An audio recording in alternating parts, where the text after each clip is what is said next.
our team is everywhere, everything all at once tonight. But with all these races to keep track of tonight, and yes, there are dozens, even hundreds of them, it's easy to get lost in all the names and the numbers, but there are some handy tools in place to help out. Here with us this afternoon is Mark Strama with the Annette Strauss Institute for Civic Life at the University of Texas. Mark, thank you for being here. Thank you for having me. What a busy night for all of us, indeed. But you and your students launched something pretty cool recently. It was an election tracker with all the results kind of in one place. Talk about how it works exactly. Yeah, well, like you, I've always spent election night kind of surfing from one data source to another. Right. To check on all the different elections that I'm interested in.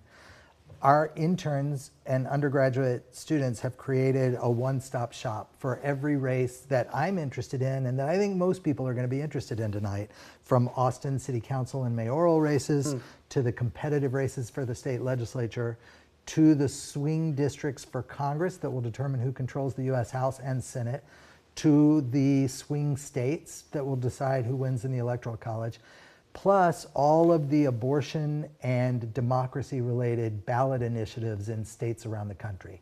And so you can go to on our website, AnnetteStrauss.org, you can click the link to the tracker from the homepage and open up a spreadsheet with all of those races.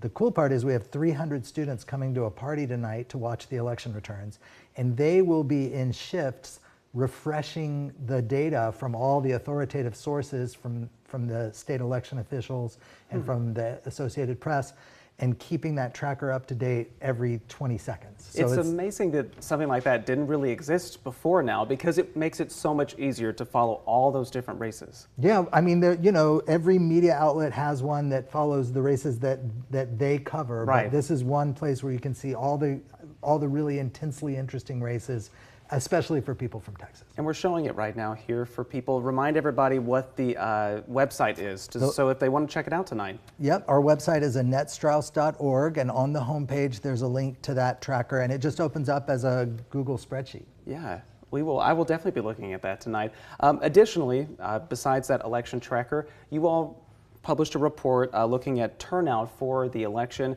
When you saw all those numbers, how did they compare from Texas to the rest of the country? So that's great. That's an image of the report. Yeah.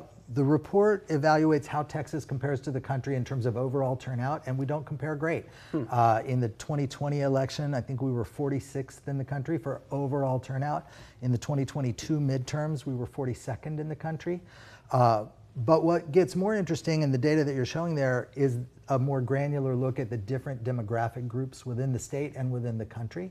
And that revealed some really interesting things. For example, the last time African American voters were the highest turnout demographic group by race and ethnicity was 2008 and 2012, which was the last time there was an African American at the top of the ticket. We may see something like that happen again tonight. It also shows that voters under the age of 30 and voters with no college education are terribly underrepresented in the voting electorate by a factor of 30 to 40% relative to their share of the eligible voters. They underperform the rest of the country. And so, you know, I hope there's 2 hours left. I hope everybody gets to the polls. Yeah, definitely so. And we encourage everybody to get out there and vote. But for now, Mark Strama, we appreciate you being here with us. And good luck tonight with all the students putting all that information into this graphic. We appreciate it. Thank you.